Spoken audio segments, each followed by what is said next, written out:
Welcome to my YouTube channel. Kung bago ka lang sa channel na to at true-blooded Aldab Nation ka, tama po ang channel na pinuntahan mo. Kaya considering na po kitang bagong subscriber. At huwag mong kalimutan pindutin yung bell para lagi po kang updated sa bagong video na ilalabas ko. Salamat po sa iyong pag-click sa channel na to. And at the same time, parang ganda rin yung hunger and passion niya for the craft as well. So, support tayo, of course, all the time. Welcome back mga kaaldab. Ito na naman po ang inyong lingkod, si Mr. Destiny. At syempre dito tayo sa pinaka-latest na update ni Alden Richards. Baka gawa na naman po kasi ng issue. Hindi po ba alam nyo na kumbaga ganito po talaga ka ni Alden, lalo na po sa mga katrabaho niya. Ito yung pinapaliwanag ko kung gaano niya po sinusuportahan yung mga taong sa tingin niya kailangan ng tulong niya. Hindi po ba? O ngayon sasabihin nyo na kumbaga si Alden Richards ganito ganyan etc. Kaya nga po maraming artista ang inililink kay Alden kasi siya po talaga yung trending, siya po talaga yung pinag-uusapan. Ito lang po yung sample na pinapakita ko po sa inyo pa kung gaano at kung anong laking epekto nga po ang pagtulong ni Alden Richards sa mga artist niya.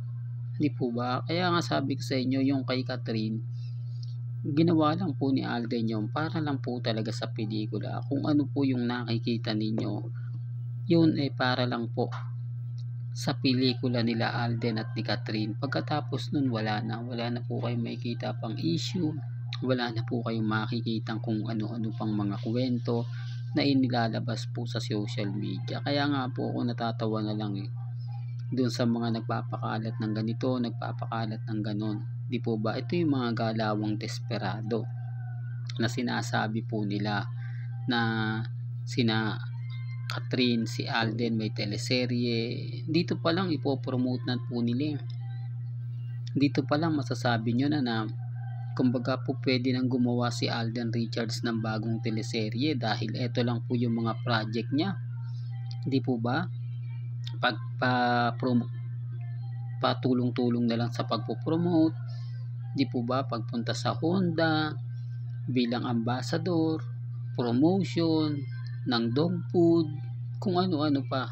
Hindi po ba talagang wala na nga po siyang project sa GMA, o ibig kong sabihin freelancer na lang po siya. Hindi na siya inuobliga pa na pupunta sa isang mga ganitong kumbaga commitment. Yung tipong hindi naibalita kasi yan kaya yung iba nga po nagtatanong, walang balita sa GMA Network na Alden Richards magpapakita. Yung talagang biglaan lang ang dating niya, yung tipong hindi mo inaasahan kung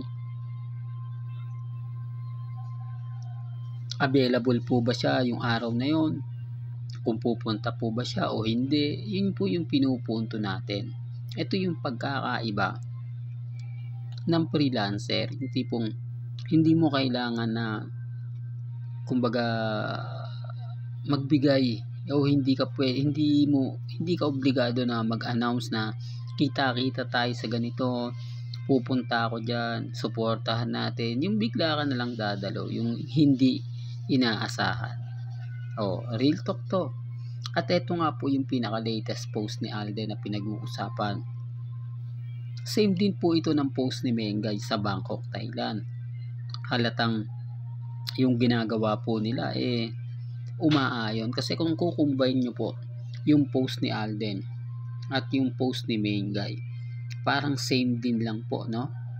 Pero hindi po ako namimilit, Sabi ko nga po sa inyo, may mga bagay-bagay po na ito base lang po sa mga taong mapapaisip ka, sa mga taong kumbaga magagaling at mahusay. Gaya na sinabi ko, kinukumbine lang naman po kung yung post ni Alden at yung post ni Mengay talagang tumutugma. Yung araw lang po talaga ang makapagsasabing hindi yan, kasi kahapon lang yung pinost ni Alden. May mga post si Alden na delay na po talaga. Hindi siya kumbaga tumutugma. Ulitin ko, remind ko lang po, kung malatatandaan nyo po, nagbakasyon, di ba pumunta si Alden Richards sa Siargao. Pero late post niya yung mga pinakita. Nag-post siya na pumunta siya sa Siargao, pero nandito na po siya sa Maynila. Yung nakakagulat na nagawa na po ito ni Alden Richards na pumunta pala sa beach, mag-relax ng ilang araw, tapos babalik siya rito sa Maynila, parang normal lang, tapos bigla siya magpo-post, late post na po niya, kaya yung iba nag-iisip, paano nakapunta dun si Alden Richards, naandito siya. Yan ang pinapaliwanag ko, na hanggang ngayon, ginagawa pa rin po ni Alden Richards. Marami nga po talaga kasing konektado sa Aldab Nation since 2015. Ito po yung nakikita ng Aldab na hindi po alam ng mga baguhan, na hindi po nagbabago. Kaya nga sabi ko sa inyo, kung Aldab Nation ka since 2015, madali tayong magkakaintindihan. Kasi yung mga post ni Alden since 2015, ginagawa niya po ngayon hanggang 2025. Papaanong hindi malalaman? Kasi noong mga panahon na yun, lahat ng Aldab Nation nakatutok kay Alden. Lahat ng mga fans talagang kumbaga direktang nami-meet, na nakaka-chat, nagre-respond si Alden Richards. Kaya nga po natatawa rin ako sa iba na hindi daw, kung si Catherine at si Alden, yung komunikasyon niya sa mga fans, active na active po yan. Pero hindi Tama naman po yung mga sinasabi ng iba. Tama naman po yung mga komento ng mga ibang team abroad. Ilang buwan na walang ganap yung dalawa. Imposible naman na hindi nyo makita. Imposible naman na walang makakita man lang. Ngayon pa, high-tech na po ang panahon. Kumbaga, hindi ka po pwede makaligtas dahil lahat po ng pupuntahan mo may makakakita sa'yo. Kung pumunta ng Stardust Bar Makati si Catherine, hindi po pwedeng hindi makaligtas yan sa mga ilang netizen na pumupunta. Lalo na po yung mga cat din. Sabi nga sa isang post, madalas akong pumupunta sa Stardust Bar Makati ni Alden para lang kumain. Ine-expect ko na baka makita ko sina Alden Richards at si Catherine, pero never po niyang nakikita. Yan ang pinapaliwanag ko, mga Aldab, kasi sabi ko nga po sa inyo, sa dami ng mga gadget ngayon o sa dami ng mga pumupunta at namamasyal sa Stardust Bar Makati, imposible po na hindi kayo magpa-picture kung sakaling makita nyo, masalubong nyo sina Alden Richards at si Catherine. O sabihin na natin na hindi sila sabay, formality lang, hindi ka ba magpapapicture? Hindi mo ba magagawang videohan man lang? Kung hindi mo malapitan, bibidyohan mo na lang, tapos ipopost mo sa yung social media account. Siyempre, kapag pinost mo yon sa yung social media account, pag nakita ng mga kaibigan mo, kapamilya mo, kamag-anak mo, mapapasana all sila. Di po ba? Dahil bihira naman po talaga makita si Catherine, lalo na po kapag wala siyang mga promotion.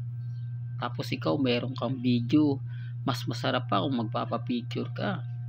O ganyan po yung ginagawa ng mga fans, di po ba? Kahit hindi ka fans ni Catherine, pag nakita mo siya, imposible naman na hindi ka magpa-picture para lang po ipagmalaki mo sa social media. Yung ang pagkain mo sa Jollibee, sa Inasal, minamay day mo pa yung pakaya, di po ba? Yung pakaya na isang artista na sinasabing ubod ng ganda makakaligtas, o si Alden Richards na sobrang gwapo, sobrang ganda ng katawan, makakaligtas sa mga ganyang photo.